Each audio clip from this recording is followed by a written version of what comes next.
When I got that phone call, I was really mad, So you felt like God betrayed you, essentially. and it shifted my perspective. So why do you think you got breast cancer? Oh, that is the $10 million question.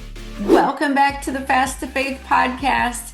I know we've been on a break for a minute, but I'm really excited to be back with new topics, new information, new experts, and a renewed passion for bringing you the truth when it comes to women's health. So here's the deal, you guys. I have been working diligently on bringing you a faith-based summit for midlife, and we are in the works for a in-person retreat where you can come and work with me and some other incredible women. So we're going to talk about that in a little bit. So stay with us. And remember the beauty of the podcast. You can push pause and come back to it. You can listen to a podcast from 3 years ago. Like, I love podcasts for that reason. So listen to the whole thing. If you have to pause and come back, I totally understand. But I want to introduce you to a really sweet friend of mine that I have come to know over this past year. Her name is Debra Enos. Welcome, Debra. How are you? Oh, I am so good, and it's wonderful to see you. And I love your book, and I love that I'm a big Audible fan. So I love that you were reading it on Audible, and I'm sure it was a lot of work to Oh do my that gosh. recording. Thank you for acknowledging that because it was. They told me it should take about 4 weeks and it took almost 9 weeks because my Oh, house is always noisy. There is oh always my something going God. on. So, 9 weeks. Wow. That's committed right there, honey. yes, it was a long process. So I'm glad you enjoyed it. And yes, my book is available on Audible. I love books on Audible because I I do too. walk my dog a lot and I am always Right. like outdoors, walking, riding my bike, weeding the garden. You can listen to stuff through all I of that, know. I right? feel like I'd never get through a book if I didn't have Audible. And I'm a voracious reader. And my husband said the other day, does it still count as reading if it's on Audible? I said, absolutely. Of course I it love does. that. Oh my goodness. Okay, well, I just want to tell my ladies about you really quickly because you have a really awesome story. You are a certified nutritionist, nationally recognized health living expert, and breast cancer thriver. So you may have Yes. seen her, ladies, on Q13, Fox News, NBC, or News Nation, or even as the 1 Minute Wellness Coach on the Doctor's TV show. She's also a regular contributor to the Costco Connection magazine. But after decades of living a healthy lifestyle, Deborah was shocked by a breast cancer diagnosis in 2020. So, this experience led her to launch her powerful podcast, Why Did I Get Cancer? And it's helping women be educated and protecting others because she was just in shock. So, she's going to talk about that a little bit.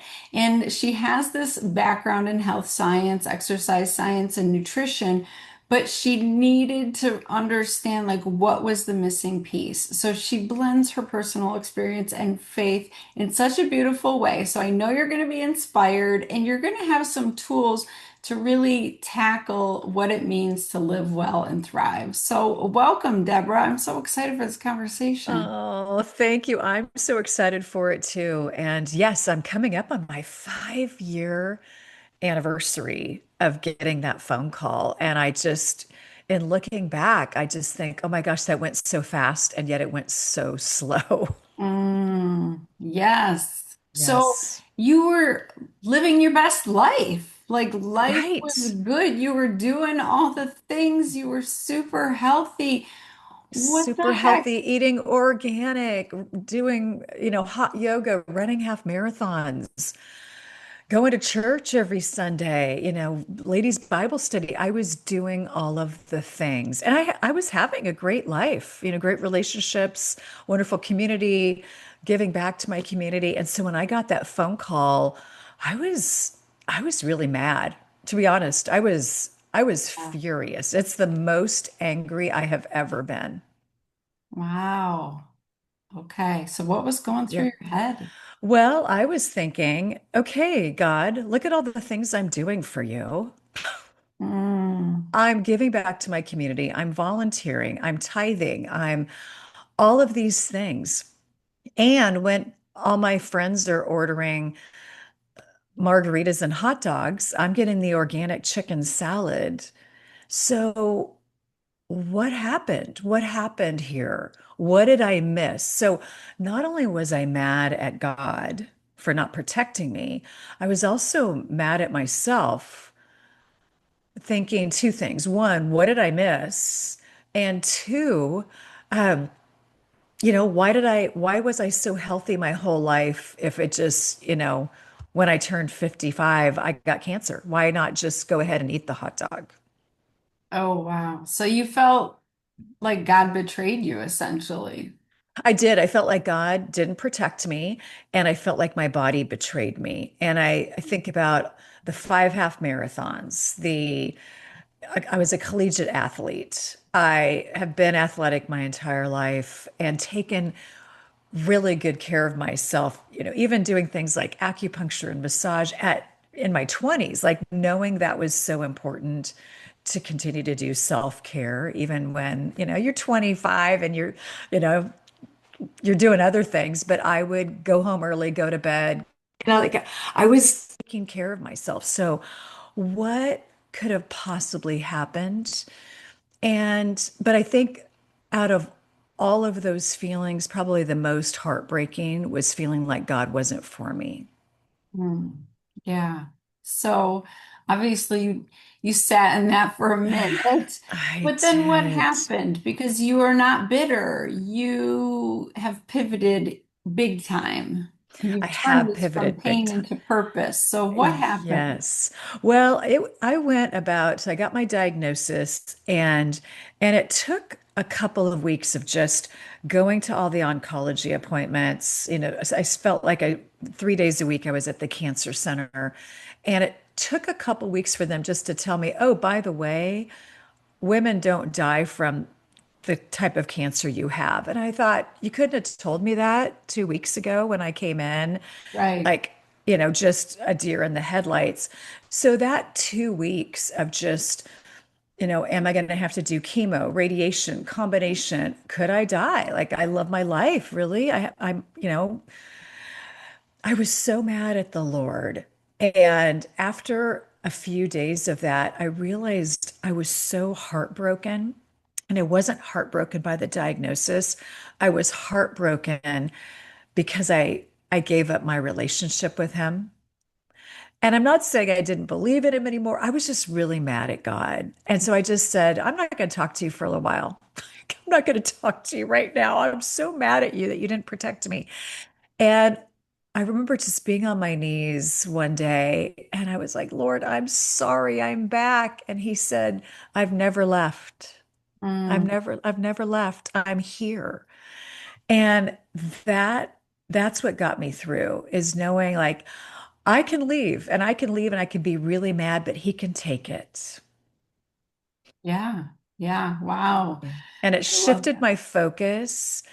And instead of going to the cancer center and being really angry when I'd walk through those big double doors, and it was also during COVID, so a lot of the time I was by myself and my husband couldn't go or my mom or and I'd be there by myself and instead of like looking around the room with these angry eyes, I started to really soften at that point, and I'd see these precious women coming in with, they're bald, they've been going through chemo, they've got hats on and wigs, and I just started praying for them. I Mm. wouldn't necessarily go over to them and talk to them, but I would just be standing in line waiting to check in, and I'd see a woman walk in, and I would just start praying for her. And it shifted my perspective. And that's what changed my mindset to get through the next 5 surgeries. Wow. Okay. I love that. And I think that's because you invited God back into I your did. life and he softened Yes, your heart, right? he did. He softened my heart and it changed my perspective. And that was when everything changed. And I feel like that's why I'm thriving today. And even my oncologist, they would say, "Wow, you've got the best attitude of anybody, we've seen." And I thought, well, let's go back to that first day when I was so angry and so bitter and so mad. But things did shift, and all of a sudden I was just gentle and generous, but focused. Yeah, and Yeah. I'm so glad that you're sharing this because God can handle all our feelings. He He already can knows handle them. it. We He can't hide does. anything None from of it is a him. surprise. It's not like he's up there saying, "Oh my gosh, I can't believe she got diagnosed with cancer." Like it's not a surprise to him. Right. Or that you're angry at him. Yes. So why do you think you got breast cancer? Oh, that is the $10 million question. I did everything right when it comes to physical self-care. Let's just say I did 90% right. I was very early adopter into not using deodorants with a lot of toxic ingredients. I mean, for years I just would like use coconut oil and other things. Just I knew the risks. Ate well, non-GMO, organic, homemade meals. But there's a couple things. One, I had a lot of early toxin exposure growing up on a farm in the 70s and 80s. And I never really understood that aspect of that we'd have crop dusters come through and you had to stay inside for 15 minutes until all the chemicals went away. Really? 15 minutes? Right. They don't actually go They away. never go away. So then we go back outside and play in the dirt and all of those Mhm. things. Um, that was the era of, farmers being told Roundup is fine. It's going to increase your yields and there's no harm to animals or people or environment and Oh, everything's going to be fine. Use all of these chemicals. I mean, at that point, mid to late 70s, early 80s, farming was very chemically based, at least where I lived. And I'm sure it was like that throughout our country because, again, it was the marketing. It's not easy being a farmer. You don't make a lot of money. It's a 7 days a week job. And so you'll do anything to increase your yields, especially if you know it's not going to harm anybody. right. And, Absolutely. And people were told a story. Yeah. yeah, and I want women listening to really understand the gravity of it because, we flippantly say like Roundup is killing us or, it's destroying our food. But these organophosphates, they are forever chemicals. They Forever are not chemicals. leaving our body once they are in, and they are so destructive. Like, it boggles my mind that we think, yeah, we're just trying to kill the tiny little insects with this stuff. But it's not actually going to kill our cells inside of us. It's like Hmm. the lies that we tell ourselves to be okay with it, And you're right. Like, the farmers didn't know. They're trying to make a living. They're trying to Right. get more crops and not have their crops destroyed by insects and things. And so Hmm. it's like we can't even blame anybody at this point except, the higher ups. But I tell you, the worst cancers, especially like brain cancers and muscle cancers and all of these uncommon cancers that I've seen, they all came from the farmland, people Yeah. up on a farm. So, Yeah. And think about those farm workers, which, I was a farm worker. So think yeah, about that. I mean, there's an area very south of the Mississippi, and I think they call it Cancer Alley because it's where all of the chemicals go to die. And unfortunately, they're killing the environment and animals that have been there for, years and years and people. So yeah, that was one piece is I never really understood toxins. And it wasn't really, let's be honest, it wasn't really talked about until probably 5 to 8 years ago. There were a few outliers who started talking about toxins. And now we're talking about it a lot, which I'm so grateful for. And then the other piece I would say was in my thought life is that I really struggled with forgiveness. Mm. I struggled to forgive people and situations and many other things. And I was somebody who would ruminate. And what I mean by that is I would play the negativity. Even though I'm a very positive person, I would play the negativity. I'd rehearse it over and over. Well, I should have done that, or I could have done that differently, or, oh, I'm so, upset with this person and what they said. But I didn't have the boundaries to say, hey, you hurt my feelings. Hey, this is what happened. Did you mean to make it sound like that? So I didn't have the ability at that time in my life to really say, hey, here's my boundary. Here's how this is going to work for me. And if it doesn't work for you, that's fine. But just so you know, I'm moving you from my inner circle to an outer circle because this isn't working for me. So I didn't have a voice to be able to do that. And I really believe that when we struggle with forgiveness, which is such a gift from God that we can forgive others as he has forgiven us, it's such a gift. But when we struggle with it, that lack of forgiveness has to go someplace. And for me, it really impacted my health.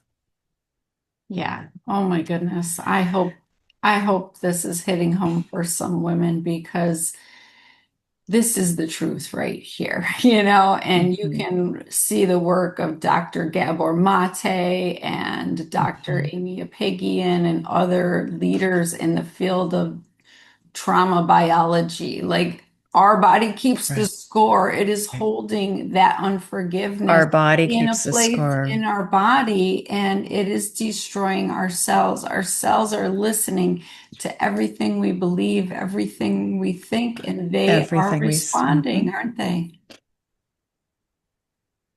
They are. And research also shows that, I'll just use myself as an example.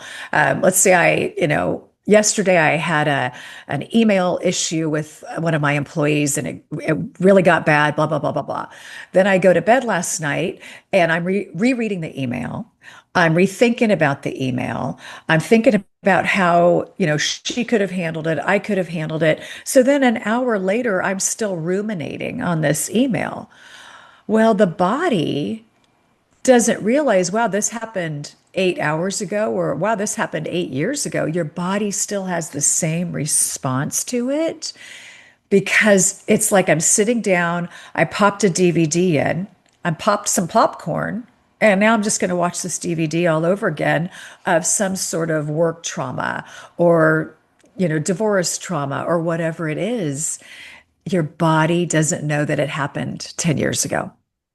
Right. You still create all of those same chemicals. I know I say to women, think Yep. about a time when you were super angry, like you were in a heated argument, maybe with your spouse or Hmm. your sibling.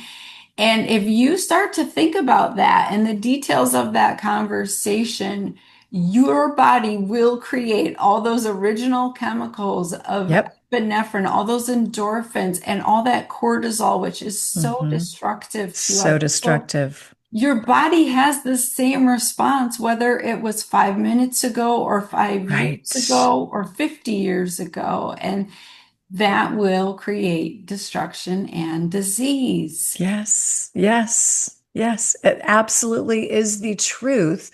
And so I had to learn to stop that. I had to learn to think, actually, not even think differently when I got into bed, just stop thinking. And I had to figure out how to forgive some really old stuff and some really fresh stuff. And the way I forgive, because, forgiveness is a gift to yourself. But sometimes just saying the words, I forgive Dr. Tabatha for blah, blah, blah. I forgive my husband. But you have to forgive and you have to release. And so the way I do it now is when I go to the gym and I'm lifting weights and the class is really loud and nobody can hear me, I'll get going and I'll say, okay, God, who do I need to forgive today? Mm. And a picture will come to mind. And maybe I'm, bench pressing and I'll say, I forgive you, so and so. And I release spirit. I forgive and I release. And that has made all the difference for me. And then I have this physical aspect of forgiveness because I'm exercising. And I'll tell you, I leave the gym and it's the best I've ever felt. I love that Yeah. so much. Yeah. I have had that similar situation recently because I feel like I've worked so much on my forgiveness and um, most recently just with my ex-husband and Mhm. being betrayed and all of these lied to and all of these things. And it's like I felt so at peace with that forgiveness. And God said to me, you still have unforgiveness in your heart. And I was like Mm. searching and searching. I'm like, no, I really am at peace. He's like, it's not about him. It's about 5 years ago when this happened with your job. And with church and I was just stunned. Like I thought I Yeah. had moved past that, but I hadn't Right. released it. And it was me talking to God, asking him to reveal that to me. And Mhm. so I went through a few days of feeling all the feelings, all the anger, all this stuff came Yep. back. And then I was finally able to release it. And I was so Mhm. grateful because you can feel disease starting to develop in your body. People will get Yes. sick. They will be, just have this chronic fatigue or malaise that doesn't make any sense. And they're Mhm. like, I just don't want to do life anymore. And it's like, Mhm. that is the bitterness It destroying is. you. It is. It's that bitter root that is taking hold. And you mentioned gardening, and you don't just go through and you just don't clip the weeds. You gotta pull them out, or Mhm. it's gonna leave a mark. And I can look back in my life and see where I just clipped bitterness and just clipped anger, but I didn't really eradicate it. And God wants to eradicate it out of my life so I can live with full joy, full generosity, and just love. So I can love people. Yeah. Oh my goodness. So I'm assuming over the past 5 years with your podcast and just being on this quest that you have learned some tools and some ways to navigate all of this and really to empower women, right? Absolutely. Yes. Yes. It has been quite a journey. And I would say two things really come to mind. We've talked about the forgiveness piece, but just to kind of finish that off, I forgiveness is it's a daily task. It's like brushing your teeth. And it could be a little thing, it could be a big thing, and it could be something from 30 years ago. You could search your mind of, gosh, who do I need to forgive? Or you could just go to the source and say, God, who do I or what do I need to forgive today? And it might be yourself for making decisions when you were 30 that, weren't his best, but they still worked out. And he was still there with you and for you. So I feel like for me, forgiveness is a daily, it's just a daily part of my life. So that has been really beautiful. Um, and then the other thing that I do is I really prioritize my health. And it's probably an interesting comment to hear from somebody who's a certified nutritionist, with all this, additional, study and education, exercise science. So I was good about going to the gym. I was good about going for a 5 mile run. But maybe what I wasn't good about was being in bed at a certain time, making sure I'm hydrated, making sure I have a refrigerator of easy to go to foods. And then the other thing that I wasn't good at was really showing who I truly was to the people in my life because so if you needed me to make a comment like this or support you in a certain way that I didn't believe, yeah, I'll do that for you. So I have dramatically changed in that area. And what I've realized is I need to please him Mm, and not other people.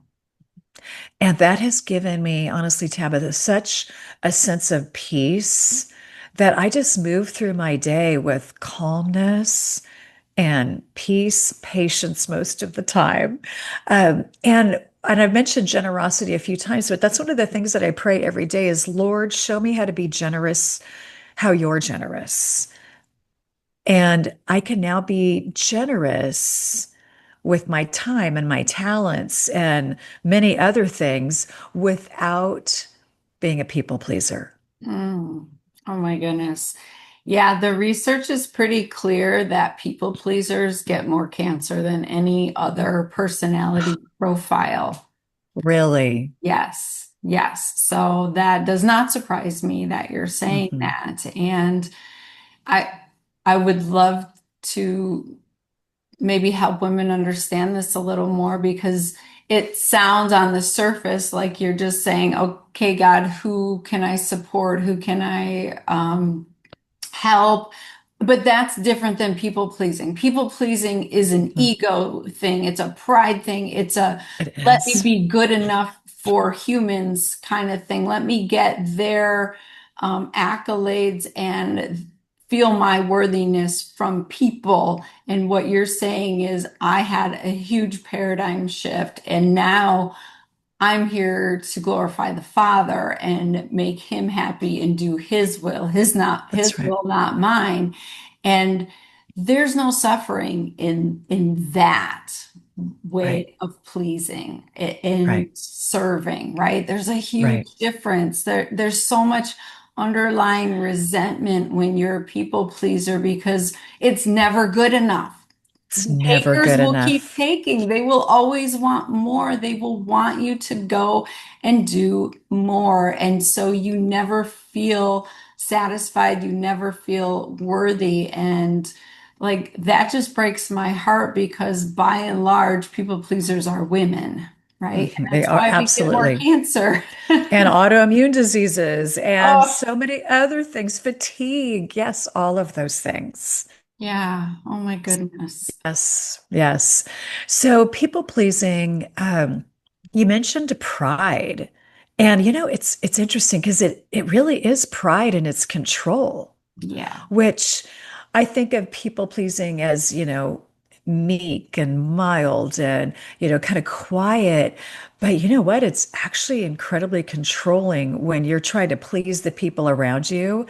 You need to please them so you can control the situation. Hmm. And when I really got a vision of that, I thought, wow, I this is an area I need to work on, giving control back to God and not walking in pride, but walking in generosity. Yeah. Yeah. I see this on a whole nother level with women. Sometimes it's like they don't trust God to do his job in the lives of the people they care about and they love. And they feel like if I don't do this, this Yes. person isn't going to change. This person is going to suffer. Like it's not going to work out for them. And, I had an epiphany at one point. I was like, wow. I know I feel like I have to take care of my parents or whatever, but there are many times when I don't, and they're just fine.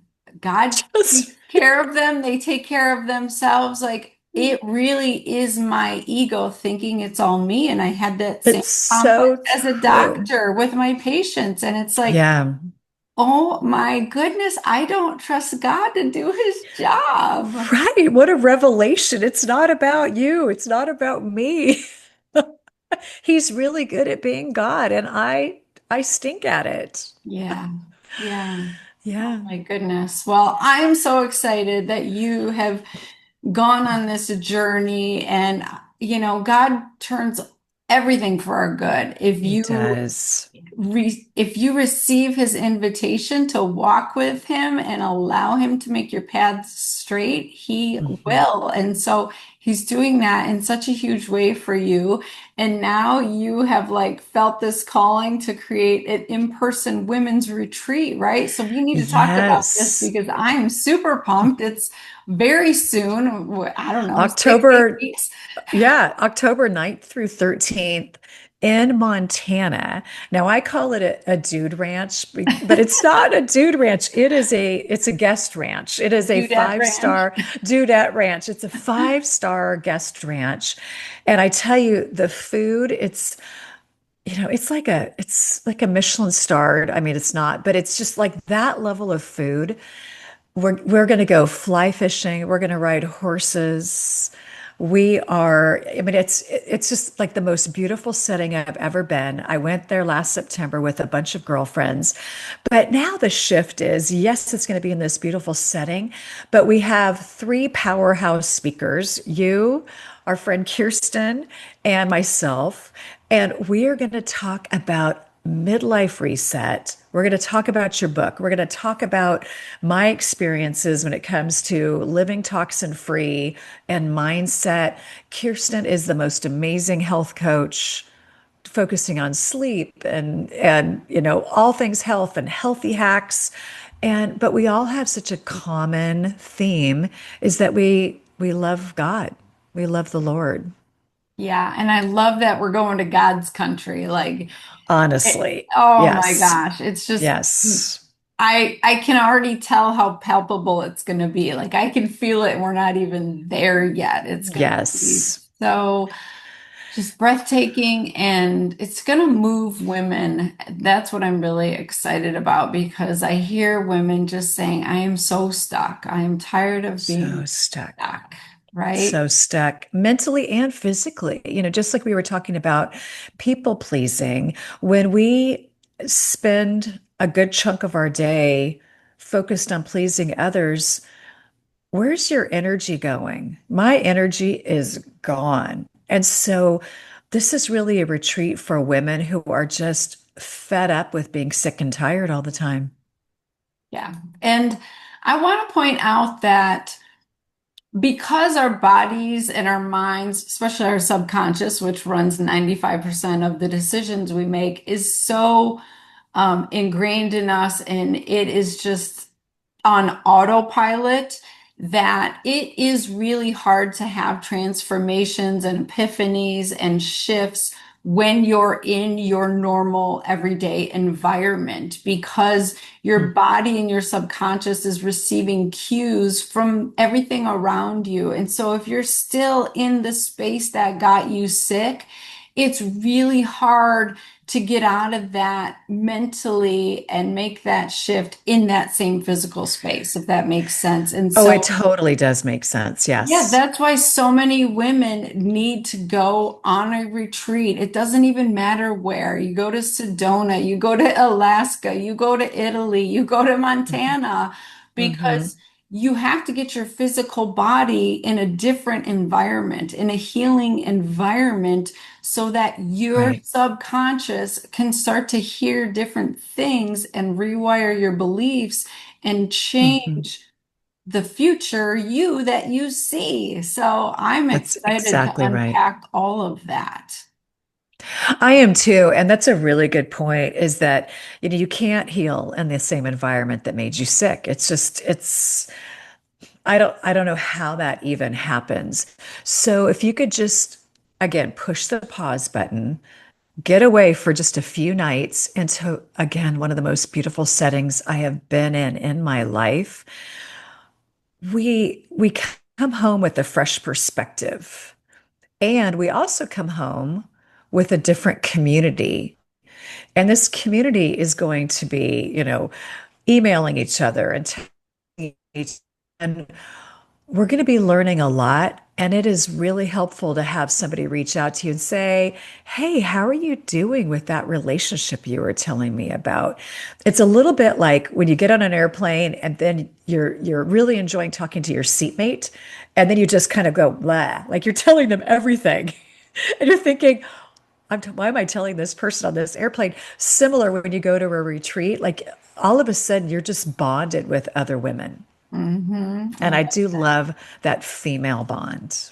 Yes, absolutely. It's going to be such a safe space. It's going Safe to be very space. Yeah. intimate. What are we having? Like 25 women or something Right. like It's that? small. Yes. Yeah. And these are incredible women. I already know like most of the seats are taken. So if you want to get in, we want you to like jump at this. But the women who are coming are incredible. They're That's powerhouses in right. their own right. And so you're going to be in good company. And I just keep having this vision of the fish in the dirty fish bowl. Like the fish is almost dying and belly up, and the water is like so dark and dirty. You don't just keep feeding the fish or, giving it more light. Like you change the water, you put the fish in a different fish tank, or you put the fish in a different fish tank with other fish so it can have relationships and Oh, like I be love that. happy That's again. so simple and I so know.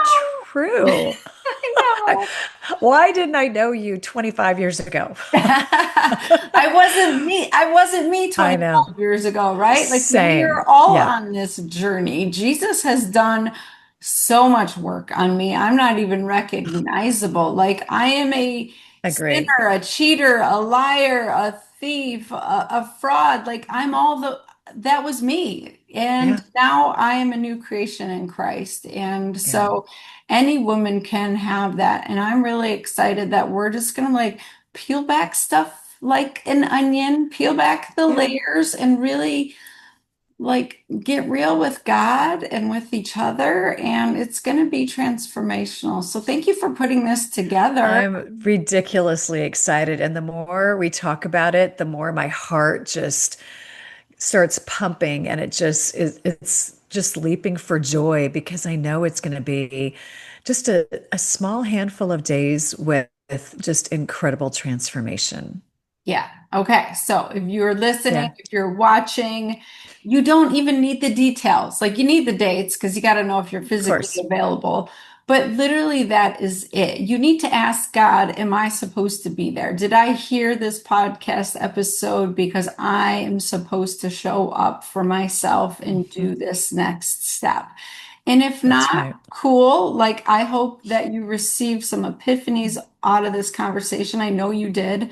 But if you are feeling that nudge and you're supposed to be with us in Montana, figure it out. Make Figure it it out. happen. Everything That's is right. figure outable. I live by that motto. God Hmm. will provide. If He Hmm. wants you there, He will provide a way. You just have to make the decision, yes, I'm going, and He'll help you find the money. He'll help He you will. find the time. He'll help And you the find the flights and all support. of those things, it will all work out when we put our trust in him. Exactly. Oh my goodness. Can you close us out? What is one last thing you want to say to women? Oh, that is a great question. So much, Um, right? I know there's so much. Um, you you are worthy of love. You are worthy of peace. And you are worthy, this is not grammatically correct, but you are worthy of things going well and continuing to go well. Mm. Don't anticipate the wheels falling off the wagon. Be present. Love the people around you. Smile at your barista at Starbucks. Just really be present in each and every moment. And I think that God will just really bless that time. Oh, I love that so much. So, what you're saying is try to be more like Jesus. When in your Yes. daily life, just live more like Jesus. I love that so much. Yes. Okay. Yes. Whew, your story is just a powerful reminder that even Yeah. when we do everything right by the world's standards, life Yes. can still bring unexpected battles. So, Yes. what you've shared today, leaning into your faith, asking deeper questions, taking ownership of your health, it is giving us hope and clarity. So, ladies, Mhm. Deborah's journey proves that we are not powerless. God has That's right. entrusted us with these bodies through wisdom, intentional choices, and His guidance, and we can live with both joy and purpose no matter what challenges come our way. So, if you've been inspired by her story, I encourage you to listen to her podcast, Why Did I Get Cancer? And consider joining us in Montana because when you start making these faith-based shifts, everything changes. So remember, you were fearfully and wonderfully made. God has equipped you with everything you need to thrive. So let me know what hit you on this episode. We are here to serve you, and I can't wait to see you Yes. next week. Continue to be Christ's hands to serve. Bye, ladies.